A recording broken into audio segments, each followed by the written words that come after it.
Bien, mesdames, messieurs, je vous remercie de votre présence à cette conférence de presse consacrée à la rentrée scolaire, à la politique éducative du gouvernement, ainsi qu'aux différentes annonces récentes du ministre de l'Éducation nationale, Jean-Michel Blanquer.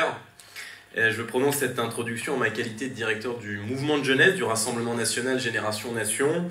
À mes côtés, vous l'entendrez juste ensuite, Aymeric Durox, professeur d'histoire-géographie, délégué départemental du Rassemblement national de Seine-et-Marne et surtout membre du forum École et Nation qui, vous le savez, réunit des professeurs, des élus, des parents d'élèves proches du Rassemblement national, un groupe de réflexion, d'analyse, mais aussi et surtout de propositions concrètes sur la thématique de l'éducation.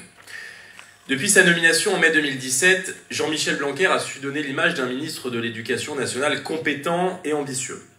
La plupart des médias ont aidé Jean-Michel Blanquer en lui réservant d'innombrables unes et articles élogieux. La cellule de communication du ministère, particulièrement active, sature l'espace médiatique de déclarations et d'annonces de réformes tout azimut. Cette communication, pour le moins habile, a indéniablement permis à M. Blanquer de se positionner comme un anti-Najat Vallaud-Belkacem, comme celui qui allait réparer les dégâts gigantesques en matière éducative de ses prédécesseurs des gouvernements PS et UMP. À la veille de la rentrée scolaire, nous souhaitons vous présenter le bilan de la première année de Jean-Michel Blanquer qui, au-delà des effets de communication, nous apparaît peu convaincant et surtout peu concret. D'abord, il ne vous a pas échappé que M. Blanquer a repris à son compte énormément de propositions que nous formulons depuis de nombreuses années, notamment lors de la dernière campagne présidentielle, retour aux fondamentaux dès le primaire, rétablissement du redoublement, refus de la fameuse écriture dite inclusive, assouplissement de la réforme Payon, dite des rythmes scolaires, choix de la méthode syllabique aux dépens de la très controversée méthode globale, suppression a priori du tirage au sort à l'université, déclaration en faveur des langues anciennes ou, plus récemment, rétablissement de l'uniforme à l'école. Le ministre de l'Éducation nationale s'est donc largement inspiré du programme présidentiel de Marine Le Pen et nous nous en félicitons évidemment. D'autres mesures semblent aller dans le bon sens, comme la suppression des téléphones portables annoncée récemment en primaire et au collège, le programme Devoirs faits au collège ou encore le plan Chorale, le remplacement de M. Lussot, incarnation du pédagogisme par excellence par Mme Ayada à la tête du Conseil supérieur des programmes, a constitué là encore un signal positif. Néanmoins, ces effets d'annonce ne doivent pas tromper les Français. Jean-Michel Blanquer ne sera pas le ministre de rupture dont notre école a besoin et que les Français attendent. Enfermé dans la prison intellectuelle du politiquement correct, M. Blanquer se contente la plupart du temps d'effets d'annonce et de mesurettes qui n'agissent qu'à la marge. Aymeric Durox vous donnera dans son intervention quelques exemples édifiants d'effets d'annonce ou de mesures inconsistantes sans aucune réalisation. Au Rassemblement national, grâce notamment aux travaux du forum École et Nation, nous analysons concrètement la politique scolaire du gouvernement. Celle-ci est extrêmement décevante, voire parfois inquiétante sur certains points. Plusieurs réformes nous apparaissent néfastes à l'intérêt de nos plus jeunes. D'abord, le dédoublement des classes en CP et CE1 au profit exclusif des REP est profondément injuste. Cette discrimination positive à l'égard des quartiers venant, comme d'habitude, renforcer une discrimination négative à l'égard des Français situés en France périphérique.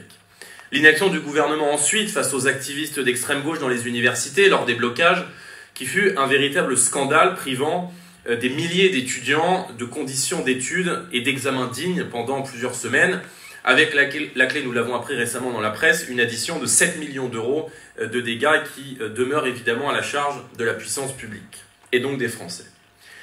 La réforme du baccalauréat, inspirée par le socialiste Pierre Mathiot, menace d'affaiblir encore davantage ce diplôme auquel les Français sont évidemment très attachés et dont le niveau n'a cessé de baisser ces dernières décennies. En outre, M. Blanquer refuse de traiter les trois problèmes principaux de fond dont souffre notre système éducatif. D'abord les incivilités, voire l'insécurité qui sévissent dans de trop nombreux rétablissements. M. Blanquer n'a rien fait de concret contre les violences scolaires et en tant qu'élu de Seine-Saint-Denis, je peux vous en parler, et la perte d'autorité des professeurs de moins en moins soutenus par leur hiérarchie lorsqu'il y a des conflits qui surviennent. La baisse continue du niveau scolaire, je le disais, fruit de l'égalitarisme le plus abstrait, véritable fléau pour notre pays, n'est pratiquement jamais abordé. L'immigration massive enfin, toujours et encore, qui crée les conditions du communautarisme à l'école et notamment dans certaines banlieues ainsi qu'à l'université, en proie de plus en plus à des revendications communautaristes, les ghettos scolaires se multipliant évidemment, M. Blanquer, membre d'un gouvernement, là encore, immigrationniste assumé, ne dit pas un mot de ces phénomènes alarmants, pourtant très prégnants dans de nombreux quartiers français. Je pourrais vous donner un seul exemple. Dans mon département, la Seine-Saint-Denis, vous avez des écoles jusqu'à 28 nationalités différentes. Avant de prolonger ce propos liminaire avec Aymeric Durox, vous l'avez compris, au Rassemblement national, nous constatons que la communication ministérielle a incontestablement changé avec M. Blanquer, mettant fin à la période épouvantable Peillon, Hamon, Nadia de Vallaud-Belkacem. Mais nous constatons également que la politique menée depuis plus d'un an est très insuffisante, voire parfois néfaste, marque d'inertie et d'absence de volonté d'agir concrètement pour répondre aux besoins les plus urgents de l'éducation nationale. Les rares points positifs que j'évoquais au début de mon introduction ne permettront pas d'enrayer la spirale du déclin qui frappe notre système éducatif. S'il ne change pas de stratégie en rehaussant concrètement ses ambitions, Jean-Michel Blanquer risque de devenir pour l'école ce que Sarkozy fut au ministère de l'Intérieur jadiste, un communicant hyperactif reprenant à son compte les propositions du RN, mais qui a laissé s'aggraver la situation de par son inaction. Je vous remercie et je cède la parole à notre porte-parole du Forum École et Nation qui développera l'analyse de cette première année de mandature.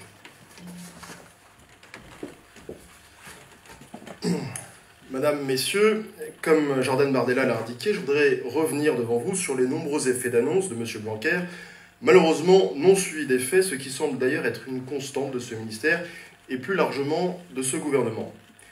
Prenons pour commencer la loi sur l'encadrement de l'utilisation du téléphone portable dans les établissements d'enseignement qui, à grand renfort de communication gouvernementale, a été publiée au journal officiel du 5 août et va entrer en vigueur dès lundi prochain. Le ministre et le gouvernement évoquent une loi d'interdiction, parlant même d'un signal fort. En réalité, ce nouveau texte législatif semble au contraire créer de nouvelles autorisations et apparaît finalement comme plus permissif que ce que le Code de l'éducation prévoyait déjà depuis 2010. Cette loi ne dit rien non plus sur la manière de faire respecter cette interdiction dans un contexte où les moyens logistiques manquent, où l'autorité des enseignants est de plus en plus remise en cause et où le téléphone portable apparaît comme un prolongement du corps pour des élèves qui font partie d'une génération qui a grandi avec et pour qui s'en séparer paraît inconcevable. Bon courage donc à ces enseignants à qui l'on va demander de faire du zèle. Cette loi était en fait une promesse du candidat Macron et très représentative des pratiques du gouvernement et de M. Blanquer en particulier. Elle a pour but de flatter l'électorat conservateur, mais laisse in fine le personnel de l'éducation nationale se débrouiller seul pour l'appliquer de manière rigoureuse. Concernant cette fois l'enseignement du latin et du grec, là aussi il faut différencier effet d'annonce et réalité tangible. Si M. Blanquer s'était montré favorable aux langues anciennes au début de sa prise de fonction, mettant fin à la catastrophique réforme de Najat Vallaud-Belkacem, les moyens mis en œuvre ne suivent pas les déclarations d'intention.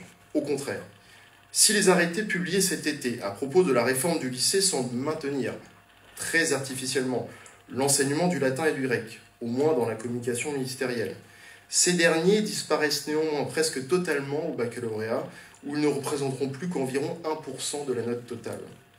Si les efforts des élèves qui représentent environ 3 à 6 heures hebdomadaires supplémentaires ne sont plus récompensés, au-delà de l'enrichissement culturel, par quelques points souvent bienvenus au baccalauréat, comme aujourd'hui où les langues anciennes peuvent être des options où seuls les points au-dessus de la moyenne comptent. Alors, il est à craindre que de moins en moins d'entre eux choisissent ces matières exigeantes et désormais si peu valorisées. En même temps, comme dirait l'autre, comme l'hémorragie se poursuit au CAPES de lettres classiques et même à l'agrégation, où cette année, fait rarissime, tous les postes n'ont pas été pourvus, les langues mortes sont peut-être destinées à le rester un peu plus. La majorité précédente cachait à peine son mépris pour les langues anciennes. L'actuelle majorité est plus habile. Au lycée comme au collège, elle célèbre leur enseignement si estimable, tout en les condamnant à une mort certaine.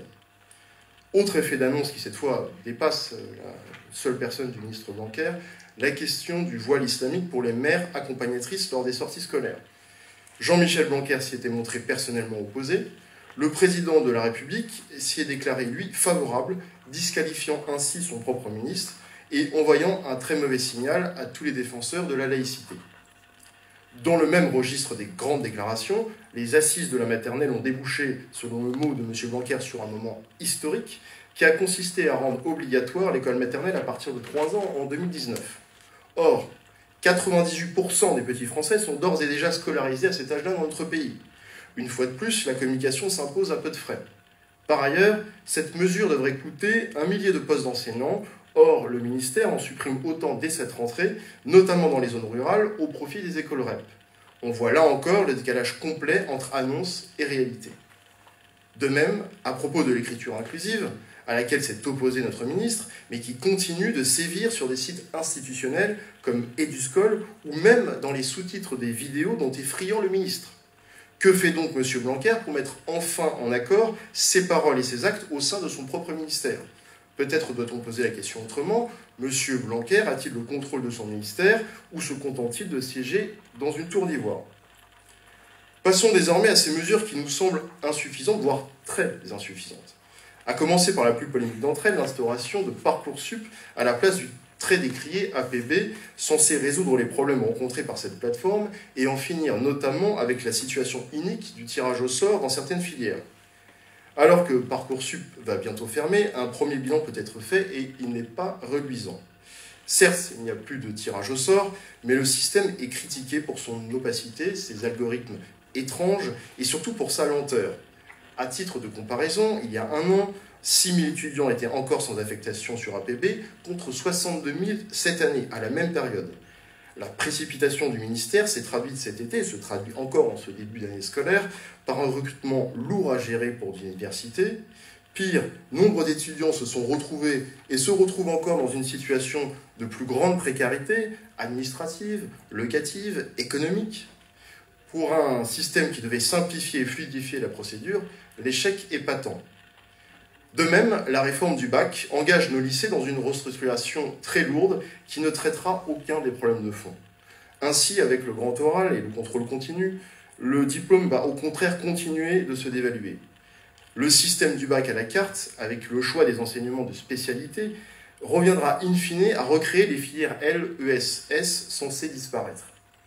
Cette réforme va occasionner de nombreux chamboulements fastidieux dans l'organisation des lycées pour ne finalement pas régler les maux dont souffre l'enseignement secondaire.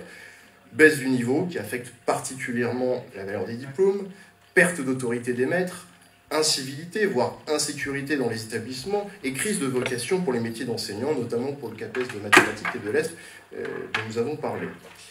Nous regrettons que M. Blanquer et Mathieu n'aient pas traité ces problèmes, pourtant prioritaires aux yeux des enseignants et des parents d'élèves. Par ailleurs, l'une des raisons non avouées de cette réforme est de faire des économies en supprimant un certain nombre d'heures et de postes dédiés. L'éducation coûte encore trop cher aux yeux de certains.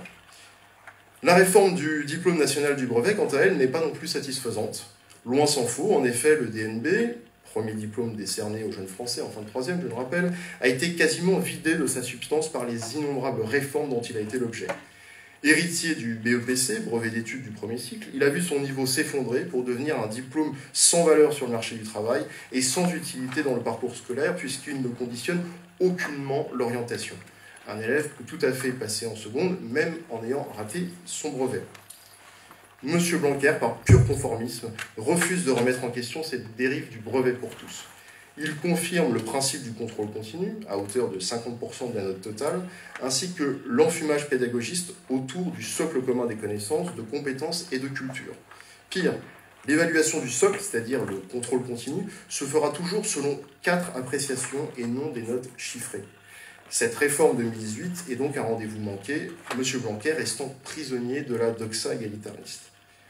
Pour conclure sur ces réformes très insuffisantes, un autre point qui nous apparaît problématique, c'est la question de l'uniforme à l'école, mesure qui rencontre pourtant la faveur de Jean-Michel Blanquer, mais qu'il se refuse de généraliser dans tous les établissements.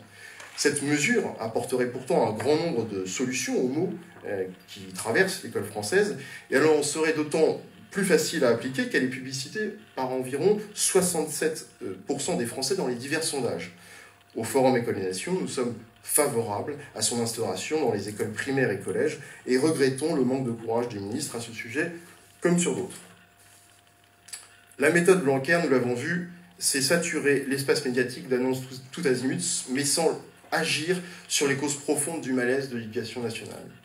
Ainsi, la réforme du baccalauréat voulue par M. Blanquer ne fera qu'aggraver les problèmes.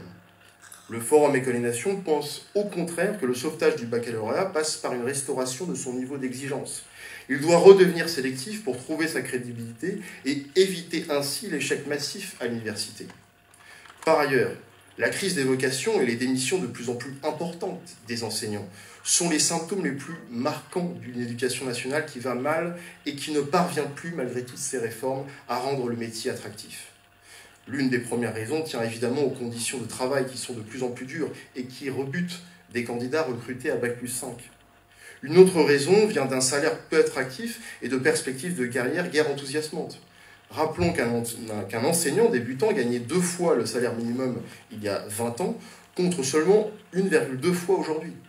Trop peu pour des conditions toujours plus difficiles. Une solution simple consisterait par exemple à défiscaliser les heures supplémentaires, d'ailleurs promesse de campagne du candidat Macron et passée aux oubliettes depuis. Ainsi, faisant fi des annonces de M. Blanquer que nous contestons, nous dressons donc un bilan très mitigé de sa première année et attendons plus de courage et de concret pour que l'école à la française reste celle de la République qui permette, comme le disait Paul Langevin, la promotion de tous et la sélection des meilleurs. Une école longtemps admirée de par le monde et qui aujourd'hui se traîne tragiquement dans les bas-fonds des classements internationaux. L'exigence est le cœur du métier des enseignants et comme nombre d'entre eux, le Forum École et Nations en fait un impératif. Car comme le rappelait Jules Simon, philosophe et homme politique de la Troisième République, le peuple qui a les meilleures écoles est le premier peuple. S'il ne l'est pas aujourd'hui, il le sera demain. Je vous remercie de votre attention.